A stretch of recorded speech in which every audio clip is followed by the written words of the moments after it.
Hey there, folks. I am Jeff. This is Tabletop Toolbox. You are watching episode number 74 of the Weekly Ratchet. And that's it.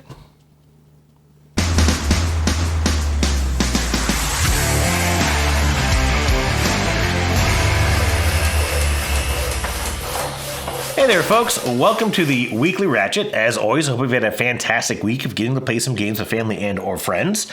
This is going to be a little bit of an interesting episode, a little brief, probably not the shortest ever, but I have no new games that have come in. I only have one answer to last week's question of the week.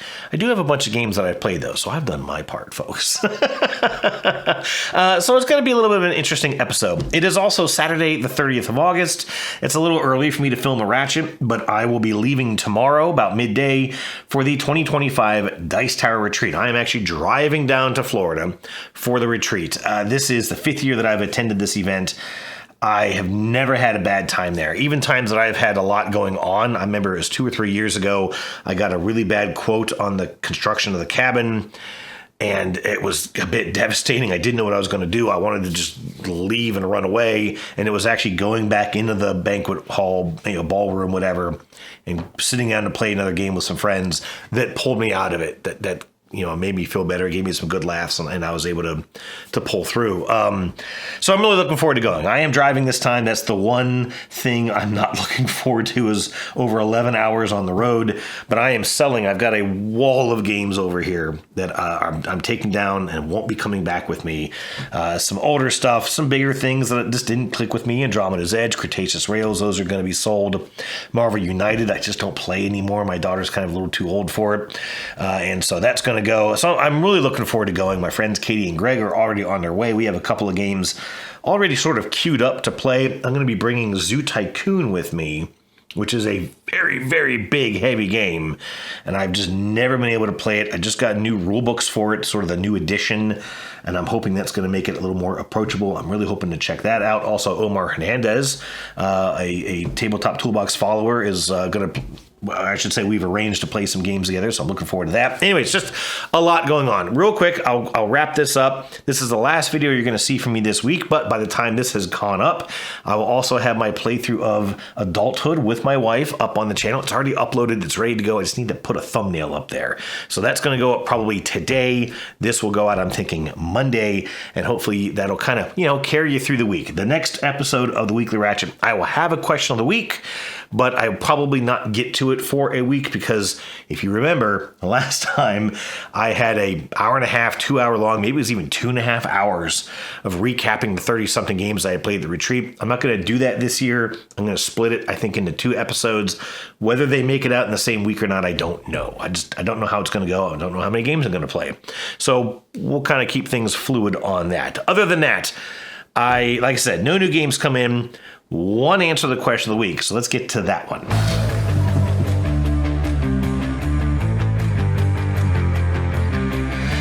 All right, well, I don't think I need my computer in front of me for this one. Last week, I asked you if you have ever met a new gamer only to find out that the two of you have completely different gaming interests, as this happened to me in the past week. And I just thought it was kind of funny when you kind of you get excited. I've met someone new I can maybe play games with.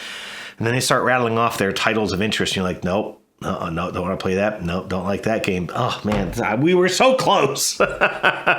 Anyways, I have one answer, and it is from Teshra, who said that he hasn't necessarily met these gamers in person, but has often found himself on Discord or Facebook groups where everyone seems to be interested in games that he's not. He said it always seems to be Magic, D&D, big social deduction games, or simply groups that want to stay up far later at night than he would prefer. And he ended that clip saying that it's not just necessarily games that he's not interested in, but simply different lifestyles. And I thought that was actually really, really interesting. In fact, I thought it was kind of funny because here I have one answer, and I think it's one of the biggest sort of additions to the topic of discussion that I could think of, and that is just the different lifestyles. And it's also funny because I met a new gamer right here in this room this past week, and he might see this, so I'm not calling him out, but just as an example, we sat down, we started playing, and he said, "Oh, hey, do you mind if I vape?" And I was like taken aback for a moment because I forgot vaping was a thing, to be honest with you. I just haven't seen it in a while, and I just never been asked that before, and I was kind of like, I mean, I'd rather you not, but I also, didn't want to like be rude and just say no. But he could kind of tell my trepidation just from my demeanor, and he says, "Oh no, it's fine. I'll just hold off." And he did. It was totally fine. There's no bad side or bad ending to this story. But it was just one of those things where, again, it's like very, very different sort of personalities, different interests. I know local gamers who have a lot of younger kids. And we just haven't really been able to get play sessions together because I don't really consider this to be a good room to have kids in it. It looks fine from your perspective, but I'm surrounded by tripods and light stands and rigging. It's all over the place, wires all over the floor. And I just don't consider it to be a very safe place, for kids, especially younger kids, to be running around. So, you're very right. It's more than just difference in games. It's different in personalities, which I think probably lends to that different interest in games. But then also different lifestyles. Yeah, folks who want to stay up late or have a lot of young kids, something like that. So a really, really interesting topic of discussion.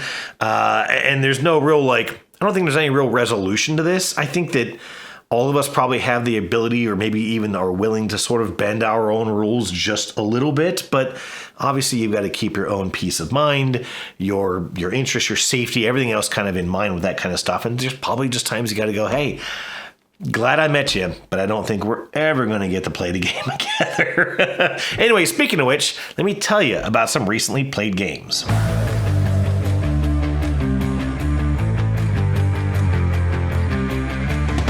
All right, so I've gotten to play a couple games here in the past week. I'm going to go ahead and jump right into it. The first one that my wife and I broke out was Nature. I picked this up at Gen Con, and this is, I don't know, fifth or sixth sort of version of the game of Evolution. And I actually have a list kind of here off of BGG. There was Evolution, Evolution Climate, Evolution The Beginning, Evolution Flight, Evolution New World, Evolution Another World, and there's also Oceans, which was sort of the same idea, just, obviously set in the ocean. This is the newest version, and it is, in fact, I've got one of the modules here with me, and you got to see these, I believe, in episode 70 after Gen Con, but this is the Jurassic sort of module expansion, whatever. There's also, I have an Arctic climate one, which we haven't opened yet. We didn't play with this one. We just played with the Nature game. But all of these games sort of operate on this premise that you're creating creatures and you're trying to give those creatures traits to sort of help them survive, typically against other creatures. But you're, adding traits to give them certain abilities. You're also trying to grow their population and possibly, at least in this game, I don't really remember those other games, but trying to grow that size of that animal, make them bigger, more formidable, etc.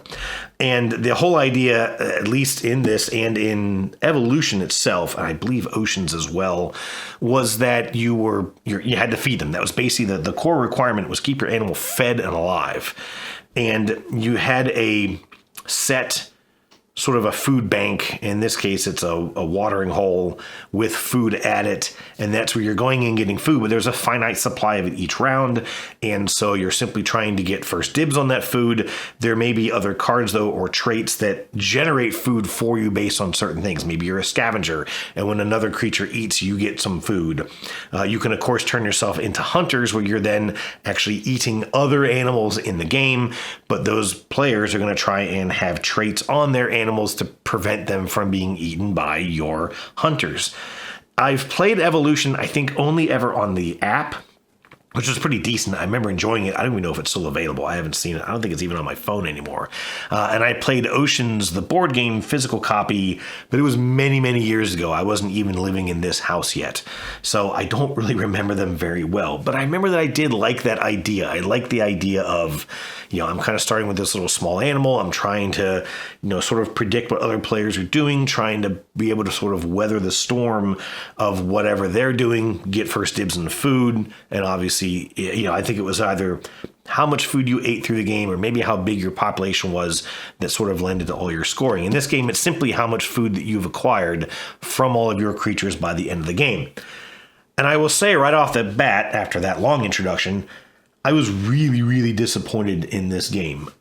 They seem to have taken, the publisher on this is North Star Game Studio, and I don't know if they made all the original Evolution games. I think there were some other, companies that were kind of carrying that torch, but this seems to have taken so much of those ideas and really stripped it down to its bare bone essentials. And I wonder, and there's a lot of speculation comments on the BGG rating system, that it's because they've then come out with all these modules that are putting all that back in. So a lot of people are saying, yeah, the base game is terrible, but if you play with all the modules, then it's really good. Except for that, games like Evolution, New World, Otherworld, whatever it was, had all that stuff in the box. So when you bought the game, it had everything. Now you got to buy this for 20-something, 30-something bucks, and all the $20-something modules to get back to what we sort of already had. This does the same thing. You're sort of creating a new creature each round. You're just going to get one creature per round, and you're going to be able to, you're going to have a hand of cards. You can discard those cards, either add population or grow the size of that animal, or you can, of course, play those cards as traits to your creature. But even in this box, there's only maybe 8 or so different cards.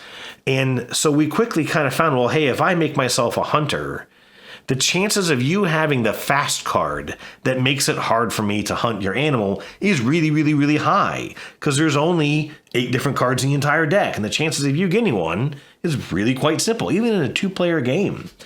And so we played the first round. It was like, okay, there's just enough food for our animals, so the first round's like nothing. That was 25% of the game. Done, no big deal. We both had the same score. Second round, okay, well, now our creatures are a little bit bigger, so there's going to be like 2 missing food, but you can also just discard a card to add extra food to the watering hole based on a number in the corner of the card, and we always had enough extra food in our hand to discard to keep the watering hole stocked. In the third round, I did go with a hunter. I just wanted to try out the system, but just through some mismanagement of my own cards, realized I had basically a chicken that ate other animals and couldn't eat anything that my wife had out in play. Like, all of our animals were too big for my aggressive chicken to do anything about. So it just died off at the end of that round. But then anything that dies off in a round carries over into your next round. So I had a size 1, I think population, actually I think it was a size 2. So it's a little bigger than a chicken. But I had a size 2, maybe 3 population hunter that died off. And it gets added to my size 1 population animal in round 4. So all of a sudden, I had a size 3 population, I think 4 animal that I turned into a hunter, discarded a couple of cards to make it bigger, and then sort of wrecked shop in the last round, still only winning by about 2 points. And it just felt, even with that, it felt incredibly anticlimactic. It felt incredibly lackluster. Like I said, the fact that the chances of us having the same cards in our hand were incredibly high. It was too easy to get food. I didn't need to make the hunter. I could have easily kept a large animal fed just by discarding some of those cards to put food into the supply. Yeah, my wife could have maybe gone with a hunter and, suddenly been a threat, but maybe not. You only get to add 3 traits to each of your creatures. The hunter is one of them. Also, the hunter plays, when you sort of decide to make your creature a hunter, it's a public move. Like, hey, I'm adding a hunter card. It's a separate deck. It's not a deck that gets shuffled. They're all the same. And so everyone knows, oh, you're going to be a hunter.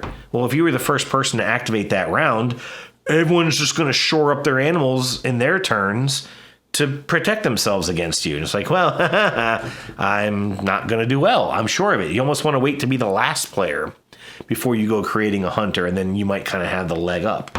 So I don't know. It was really, really dry, really, really boring, very, very lackluster. The production was meh. Most of this box is empty. The Jurassic box has even less in it. And I think the Arctic box is about the same as this one, maybe a smidge heavier. And like I said, we really haven't cracked the wrapper on that one. So I don't know. When I bought this at Gen Con, they had all the modules there, including modules that aren't even coming out until next year. They already had them for sale. Okay.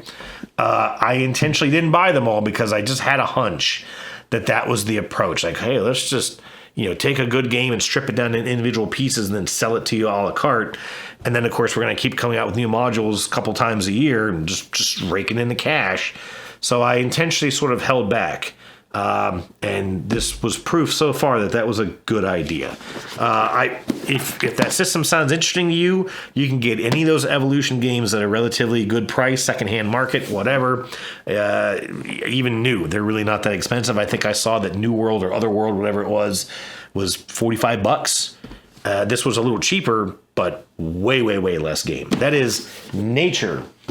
Up next, a couple of buddies came over last week, and we played Tabletop Inc. I didn't write down the name of the studio on this one. Actually, I think it's Cotswolds Games. That's right, because they're out of Europe. And I thought that was really interesting because I actually know where the Cotswolds are, as that is the setting of the Clarkson's Farm show on Amazon that my wife and I absolutely love watching. But anyways, this was, for folks who are in tune with the sort of, workings of the industry, this was the game that was called Meeple Inc. And that was then when Hans im Gluck, I think it was, decided that he was going to register the name or copyright the name Meeple from Carcassonne. I'm trying to pull all this out of my head as I'm talking. And so they had to rename this game late in the Kickstarter so as not to run into copyright issues. This is a worker placement game where you're simply trying to make board games. You have a couple of these meeples. You're putting them onto this very, very busy looking board and just collecting components to make games. You have to get a box. You have to get a tile of components. You have to get a tile of mechanisms. And then you have to publish the game, which lets you put a lid on that box. And then you typically will want to go out and get an award for that game to score a lot of end game points. That's okay, except for that I think already you start to see there's a little weirdness in that theming, right? Because putting the stuff of a game together, that's fine. And it's delightful. This is definitely a game where they tried to go a bit over the top with production, sort of. Because it's really cute that you have these little tiny game boxes, but your components is just a tile, a little cardboard tile that you're slipping into the box. The mechanisms, same thing, just a little tile. Now, they added these stickers that you can put to the back of the tile, literally adding things like press your luck, worker placement, deck building, but they're just decoration. You're saying, oh, well, I'm adding deck building to this game, but it's just a mechanism of level 3. Everything goes from a level 1 to a level 4. And in fact, in that, it plays an awful lot like the Kraftwagen game where you're trying to build cars. And that game had the same idea that you sort of had a level. You had the experience to build a level 2 car body and a level 4 engine. So the car kind of looked like crap, but it ran great. And this is the same thing. So you're sort of getting these cards of people sitting around your table. You actually have this hexagonal, very nice looking table component in front of you, and you're literally slotting people around this table, and they're giving you the experience to make better components of games. Now, right off the get-go, I was able to make a level 2 of everything, and in my very, very first turn, drafted a card that gave me another level on everything. So from the very beginning of the game, I could make a level 3 box, level 3 components, level 3 mechanisms. It only goes up to 4. You have a separate card in front of you that basically says, here's what it takes to get a gold medal, a silver medal, and a bronze, except for it's not called that. They're just called level 1, 2, 3, which I thought was weird.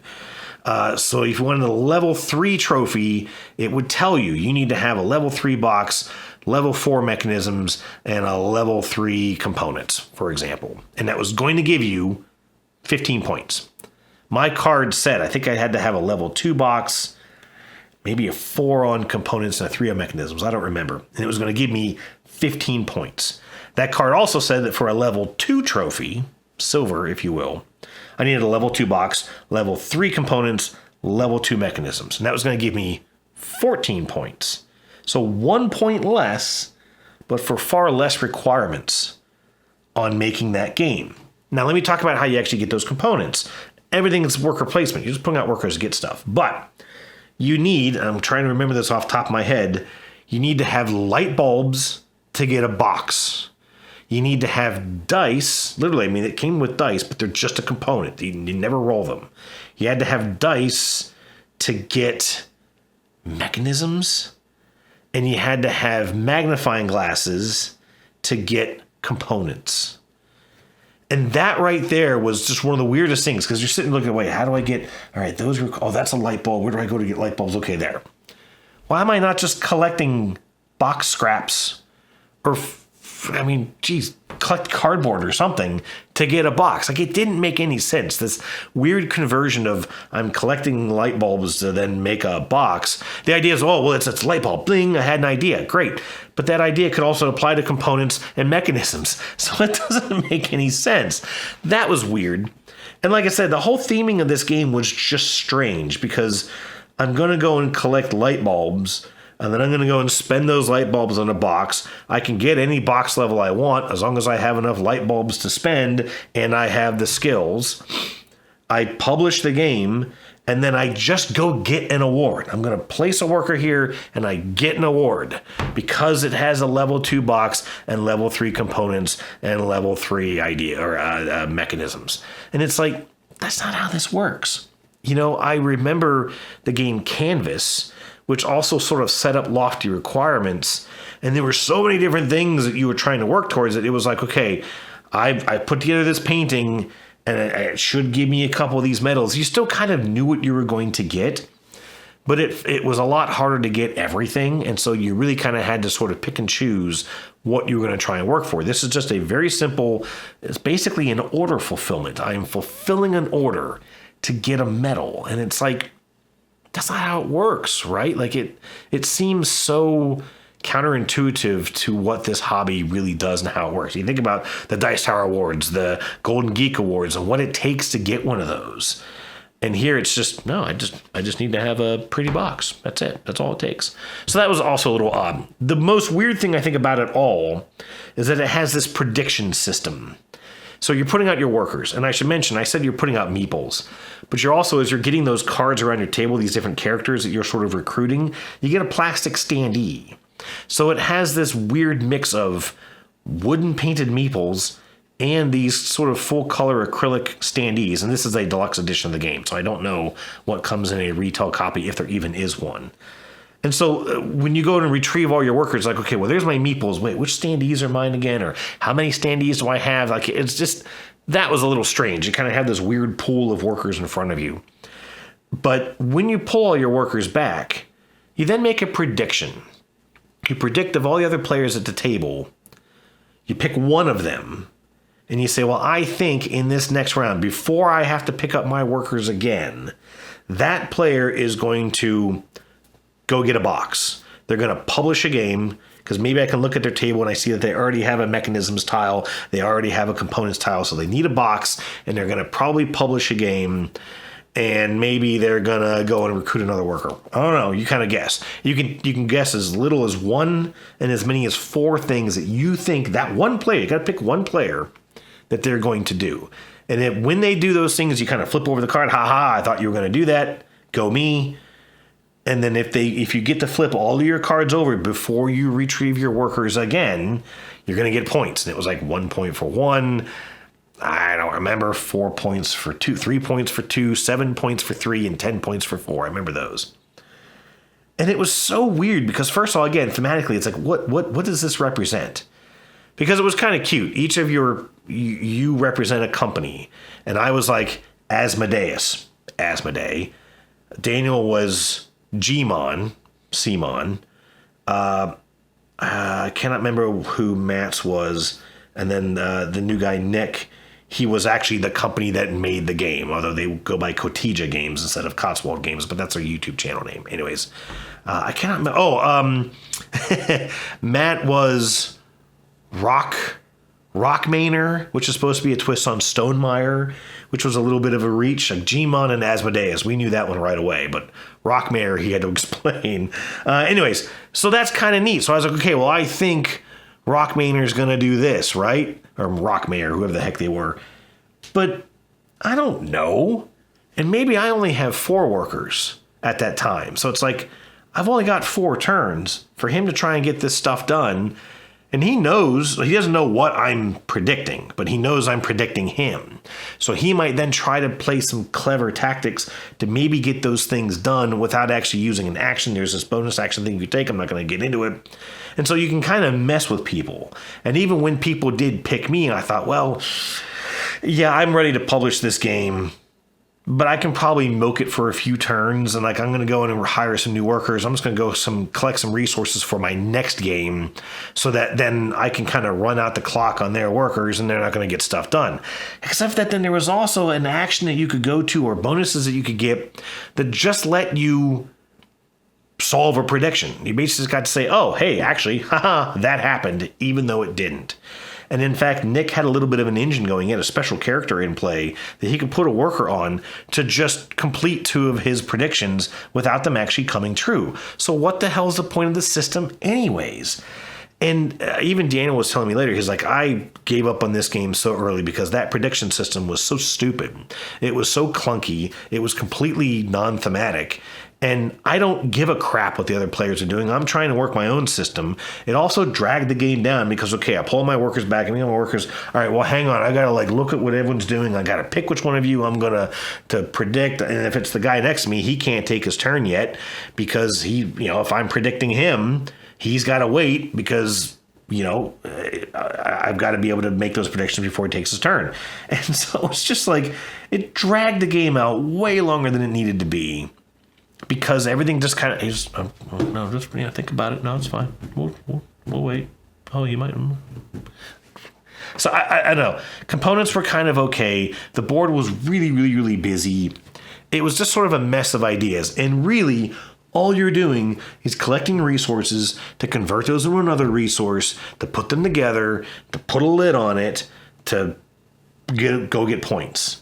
And everything else that's in there is just sort of added fluff to make it a game that it doesn't really need to be. So I don't know. I had not heard great things about it. I sort of knew going into it that it wasn't highly rated.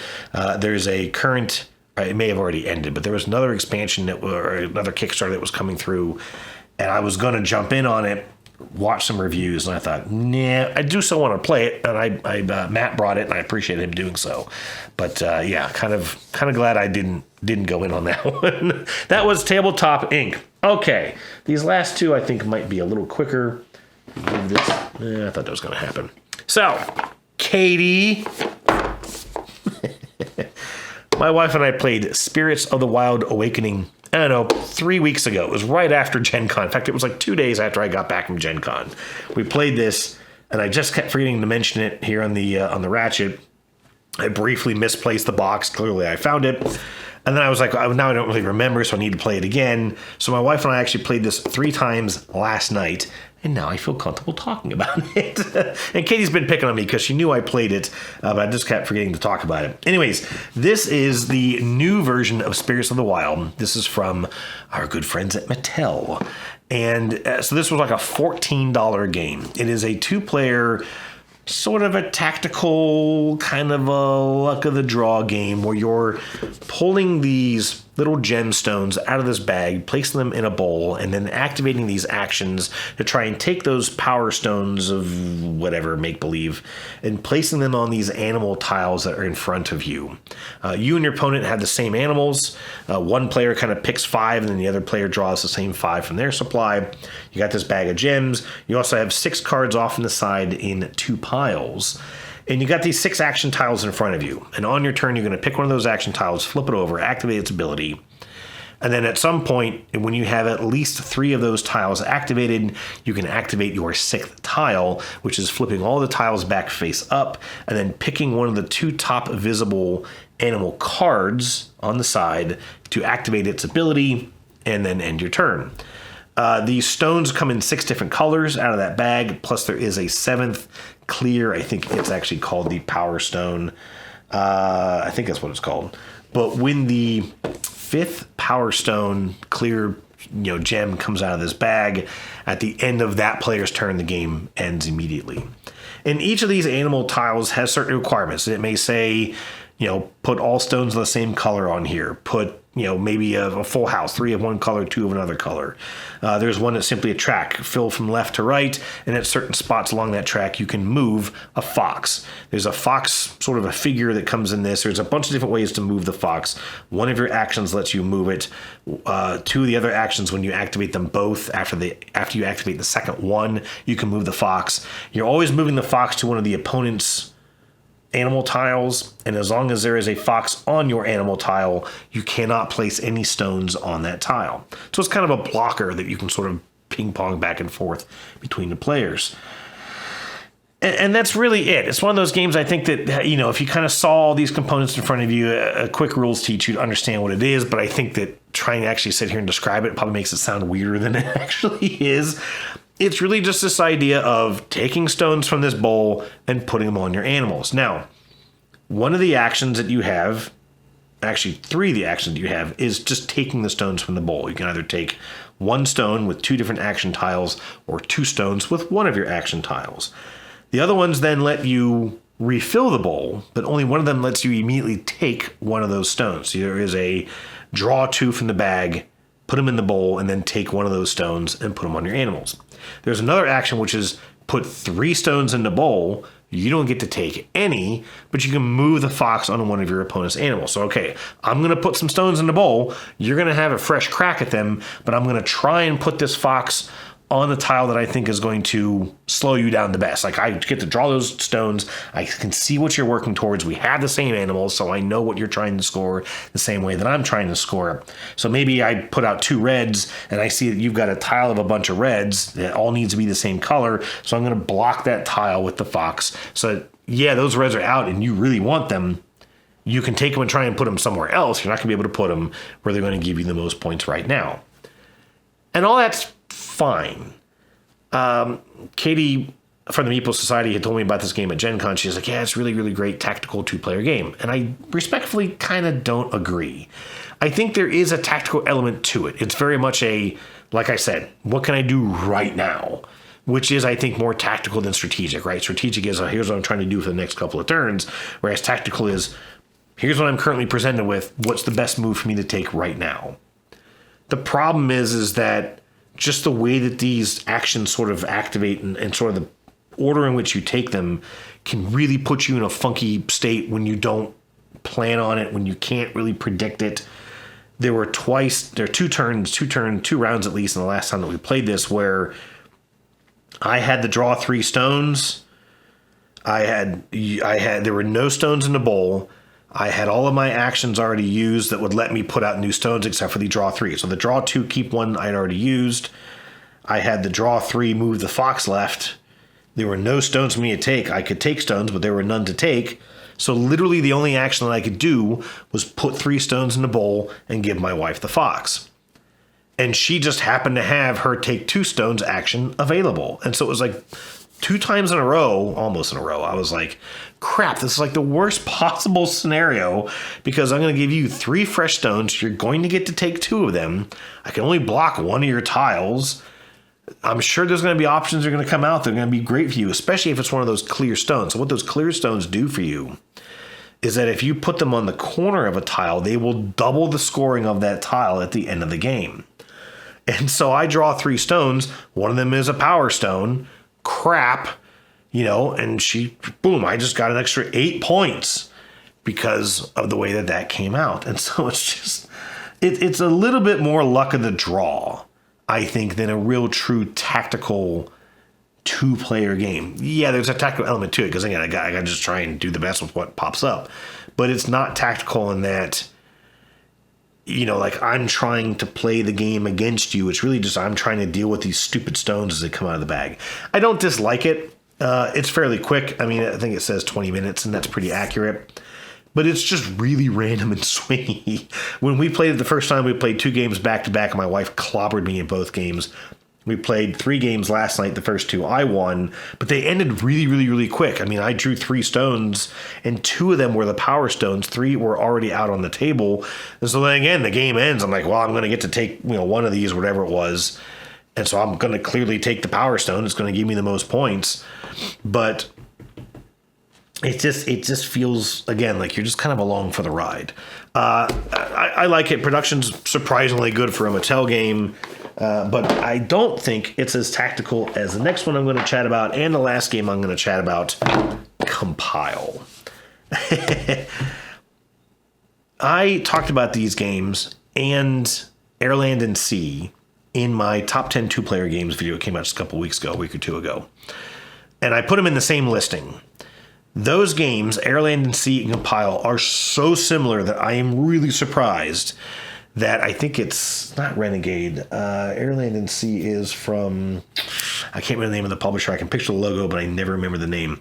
I'm surprised they haven't sued for how similar these games are. Both of them have you playing cards into 3 columns. Both of them you're trying to get the bigger number on each column than your opponent. Both of them allow you to play cards face up to their appropriate column or face down into any column. And both of them are very, very tactical. This card's going to let me flip over a card. It can be mine or yours. This card's going to let me move a card. Again, it can be mine or yours. Covered cards are typically protected, etc., etc. They are so similar that I would swear they're from the same designer, same publisher, and they are not on either count. We played Compile 1. This is the original. This one just came out at Gen Con. This was Gen Con 2 years ago, I think, or maybe it was PAX. I don't remember. But we played this one a while back, and then I got this one, and we've been trying to get this one played. And they're the same game. You sort of draft these cards at the beginning of the game, and they're codes, they're algorithms or something like that. In that, love, hate, war, peace, metal, ice, water, fire, and there's a bunch more. There's, I think, 11 in this box and maybe 8 in this box. I've got the little mini expansion for this one. I'm hoping to grab the expansion for this one at PAX this year because they didn't have it at Gen Con. But these games are really, really thinky because, like I said, I play a card and it says shift a card. Shift means you're moving it from one column to the next. As I mentioned, you can only place face-up cards in their appropriate column. So if I have a love column, which sounds funny to say, and a metal column and a chaos column, I can play those cards face up into their appropriate column. But if I play a card face down, it can go anywhere. And then I might be able to play a card that says we'll flip over another card. So I can use that to intentionally place a really powerful card into a column that I want to try and win, and then play this card to flip this one over. Now it's in the wrong column, but it's okay because it was seated into that column face down. Or you may have a shift card, which again lets you shift something to another column, making an illegal play legal. And so we played this. My wife and I played Main 2. It's only a 2-player game. We played the new one just the other day. And man, I was really just struggling. The whole idea is that you want to get a value of 10 or higher in one of your columns and have more in that column than your opponent. And if you do, you must, on your next turn, compile that code. You simply discard all the cards in that column. Everyone gets their cards back, even your opponent. And then your card flips over and it says compiled. And the first person to get compiled on all 3 of their cards wins the game. And my wife was kicking my ass in this game. And it was really just kind of frustrating me because I was like, I'm drawing these cards and I'm like, nothing was really giving me any of this clever play. And so she said, well, let's play again. So we played again, and I was like, I want to change out one of mine because I really wasn't enjoying the one deck. And I took the Corruption deck. And the Corruption deck, we actually started looking, and she pointed out on the bottom of each of the code cards, like for Corruption, it gives you a little bit of an idea of what that deck does. And it said, flip, discard, and there may have been another keyword. The one that I played yesterday was prevent, draw, discard, something like that. And they kind of give you an idea of what the cards in that deck might let you do. And so I took the Corruption. Well, the very first Corruption card I got, these cards play out, and it has a top effect, which is always active. It has a middle effect, which activates when you play the card, when that card flips to face up, or whenever that card would get uncovered, the middle trait activates. The bottom trait activates as long as that card is visible. And so it's a little wonky, but the first one I played out for Corruption said, whenever you discard a card, your opponent must also discard a card. Right away, she didn't like that one. The next card I played said, at the end of every one of your turns, you must discard a card. Then I got another card out that was kind of letting me draw cards. So I was able to draw cards. I had to discard some cards, but then that kept making her discard cards. She never had any cards in her hand. She would draw cards and immediately have to get rid of a whole bunch of them. And so it was it was really, really sneaky. And that gave me enough flexibility to compile 2 of my codes before she even get one of hers done. She then got one done, and I compiled the last one. And it was in that second playthrough that I kind of remembered, oh, that's right, when it says shift a card, flip a card, delete a card, which is just discarding, it doesn't mean it has to be on my side unless it literally says discard one of your cards, shift one of your cards, shift this card to a different column. Then it's very specific. But if it just says flip a card, it can be one of your opponents. And it was like I had almost just forgotten that. And so in that second playthrough, and again when we played it last night, we played this in between a couple of games of Spirits of the Wild, man, was I able to use those cards as just wrecking balls to my wife's sort of tableau. And same thing when we were drafting the cards, because she had actually pointed out I was trying to be much more cognizant of what the keywords were at the bottom of each one of my codes that I was drafting.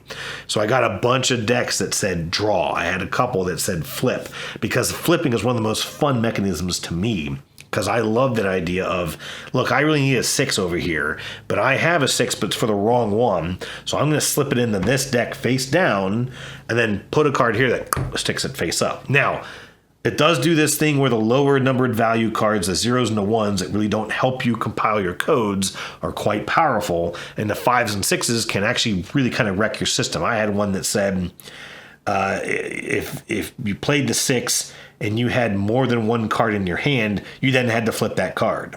So I put out a 6. Shit, I got 3 cards. Flips over, and now it's a 2. The backside of every card is a 2. And so maybe that can help you again. Like, God, I just need like one more point to compile this. I'm just going to put a card face down, and now I've got it. But of course, all your opponent has to do is drop something higher than that, and you're still going to lose out on that tug of war. Anyways, just a really, really fascinating, brilliant system. Yes, it can be very take-thatty. There is even this control aspect. In the first game, it said it was optional. In the second game, it doesn't say it's optional, but we've just been leaving it out anyways.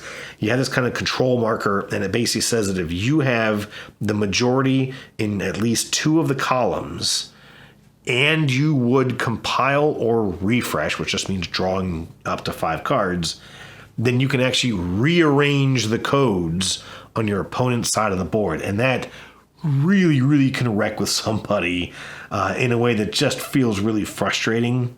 And it kind of drags out the game, because you can compile a code that's already been compiled.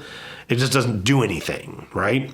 And so it just drags out the experience. And so we've been leaving that out. But other than that, man, I was really, really glad to get to kind of reconnect with these and sort of remember what really made them so interesting. Again, it's very similar to Airland and Sea. I played Airland and Sea a bunch of times, and I've always really, really liked it. This game, I never really got to dig into as much. The cards look incredible. They have this foil glitter effect. They look amazing, and it was fun to be able to get into this and sort of sink into it again and really enjoy it. So that is Compile. I had a lot of fun with these. That is it for recently played games. That is it for episode number 74. Like I said, no other videos coming out this week, but there will be a ton of games to get to chat about next week. Now, I'm going to the retreat, like I said, and when I first went to the retreat in 2021, I was so nervous. I'm not a very outward-going guy. I'm fairly introverted. I'm sort of the observer. I like to sit in the sidelines and just watch the party. I don't really get into it. I don't really socialize a whole lot. And so I was really, really nervous to just go and try and sit down at a table with strangers and go, hey, can I play this game with you guys? I was able to do it. I got into it very quickly, and it stuck with me. And so now I'm so much more comfortable doing it today. And that's going to lead me into the question for next week. This is just kind of something fun I want to talk about. Like I said, I may not reveal these next week. It may be an episode or 2. But here's my question for the week. What game would you recommend playing if you and I were sitting at the same table? I'm just curious, maybe a game that I've talked about that you'd really like to check out, or a game that you might think I would really enjoy, or maybe just something that you think we'd have a really, really good time playing. That's question of the week. Not self-serving, I promise. I just kind of want to connect a little bit with the audience. So just tell me, what you think you'd like to play with me if we ever got a chance to sit together at a table. That's it for the Weekly Ratchet, episode number 74. Thanks for watching, folks. Have a great week, and I will talk to you as soon as I get back. I cannot wait to tell you what I get to play at the retreat. Cheers.